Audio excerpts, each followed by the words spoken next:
When my grandmother passed away, I was left with a profound emptiness, a hollow space in my heart that felt as if it could never be filled.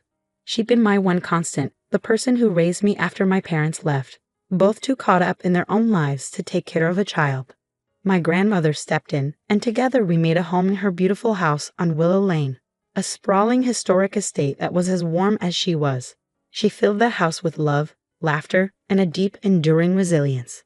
And when she left it to me, her only granddaughter. I inherited the house on Willow Lane, along with a lifetime of her memories and her undying spirit. It felt like she was passing me a torch, entrusting me with everything she had built, with every story she had shared. In that house, I felt I still had her, that her love was stitched into every corner, every creak of the floorboards, every echo in the empty hallways. But along with the house, a storm was brewing, a storm I hadn't seen coming.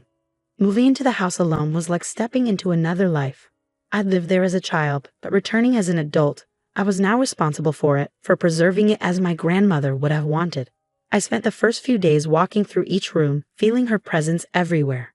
Each room held its own stories, from the kitchen where she used to bake the most wonderful pies to the library where she spent hours reading her favorite books.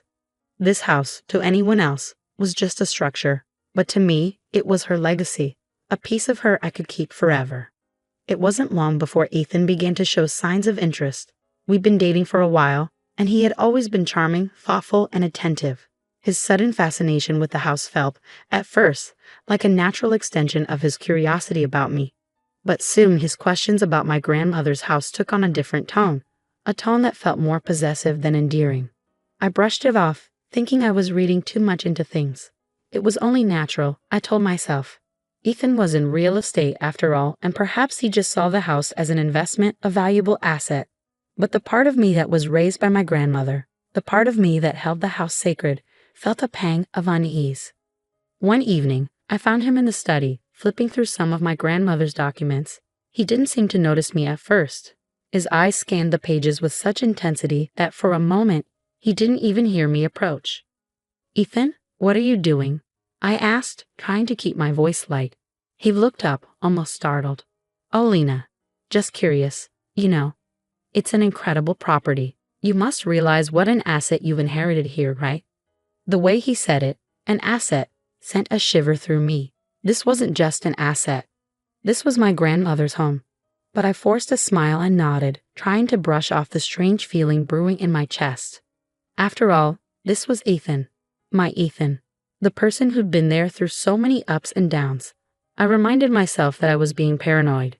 But that was just the beginning. As the weeks went on, Ethan began bringing his family around more often.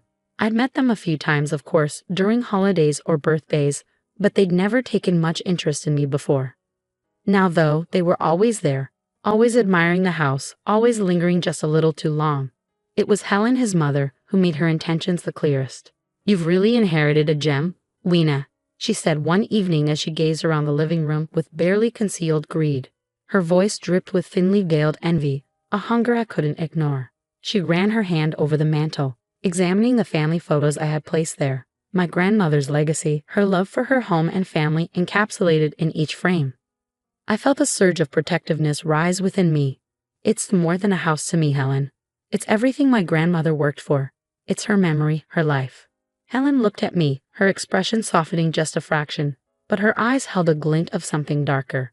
"Of course, dear," she murmured, but I could tell she didn't understand, or worse, she didn't care. From then on, they came around almost every weekend, lingering longer each time. I find Helen snooping through the upstairs rooms, just admiring the craftsmanship, she'd say. Abby, Ethan's sister, would sit in the kitchen, eyeing the china that had belonged to my grandmother as if mentally cataloging each piece. It made my skin crawl. The invasion happened so abruptly that I barely had time to react. One afternoon, I returned from running errands to find Helen and Abby in the living room, flipping through a folder of paperwork. The sight of them sitting there, acting as if they owned the place, made me feel nauseous. Ethan stood by the doorway, a look of resignation on his face. He looked down when I met his eyes, and I knew immediately that something was terribly, terribly wrong. "Lena," Helen said in a voice that was all too calm, "we've come to an arrangement. It's for the best, really. You're young, and maintaining a house like this, well, it's a big responsibility. We've discussed it with Ethan, and we believe that transferring the house to his name would be in everyone's best interest. I was stunned, words failing me. It felt like the ground had been ripped out from under me. This was my home, my grandmother's legacy, and here they were, talking as if they had the right to take it from me. Are you serious? I finally managed to ask, my voice barely above a whisper.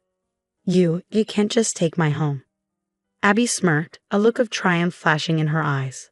Oh, but we're family, Lena. We're just here to help. Think of this as consolidation. My hands trembled as I looked at Ethan, hoping he would defend me, that he would put a stop to this madness. But he said nothing, his silence louder than any betrayal. That night, after they finally left, I locked every door and sat in a living room. The paperwork they'd shoved into my hands scattered around me like a cruel joke. I felt a sense of helplessness wash over me, a crushing wave of despair. How could they do this to me? How could Ethan allow this? I thought I knew him. I thought I could trust him. But I couldn't sit idly by and let them take everything my grandmother had worked for. I knew I had to fight back. She wouldn't have wanted me to give up without a battle.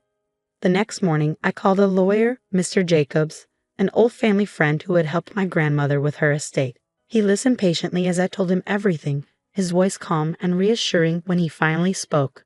Lena, don't worry. If you have the documentation of ownership, we can fight this. It's not as simple as they're making it out to be. Gather every piece of paperwork you have, wills, deeds, anything that proves the house is yours. His words ignited a small spark of hope in me. I spent days poring over every file, every letter, every scrap of paper that held even a hint of my grandmother's claim to this house. I found old property deeds, tax records, and most importantly, her will, explicitly stating that the house was to be mine. Every document I gathered felt like a shield, each page adding to my armor. The first court hearing was surreal. I sat across from Helen and Abby, their smug smiles taunting me as if they were certain they'd win. Ethan was there too, but he didn't even look at me. His face was a mask of indifference, his once warm eyes cold and distant. I presented my case, my hands shaking as I spoke about my grandmother's wishes, about how this house was her legacy, about how it was more than just a property, it was my home. The judge listened intently, and at the end of it all, I saw a flicker of understanding in his gaze. He granted me a temporary restraining order, barring them from the property. The relief was overwhelming, but I knew this was only the beginning. After the restraining order was issued, things quieted down for a short while, but Ethan's family wasn't done. They started showing up outside the house, lurking just beyond the property line, sometimes shouting insults or threats, their anger growing with each passing day. One evening, I heard a loud banging on the front door. I opened it cautiously, only to find Helen standing there, her face twisted in rage. You think you've won, Lena? She spat, her voice shaking with fury. You don't deserve that house. It should be ours. You're just a selfish, ungrateful child. Her words stung, but I refused to back down. I stood tall, my voice steady as I replied, This house is my grandmother's legacy. It's my home, and you're not welcome here. After months of fighting, of late-night research, and seemingly endless court appearances, the legal battle finally came to an end. The judge ruled in my favor, confirming my sole ownership of the property and barring Ethan's family from ever coming near it again. The weight that lifted from my shoulders was indescribable. The house was finally mine, free from their grasp, from their greed. As I walked through each room, I felt a renewed sense of purpose. This wasn't just a house. It was a testament to my strength, to my resilience, to everything my grandmother had taught me. Slowly, I redecorated, breathing new life into the home. I painted the walls, rearranged the furniture, filled it with new memories, new hopes. And as I stood in the living room, looking out over the willow trees that lined the yard, I felt her presence beside me, proud and unwavering. In that moment, I knew I had done her proud. I had protected her legacy, and in doing so, I had found my own strength. This was my home, and it always would be.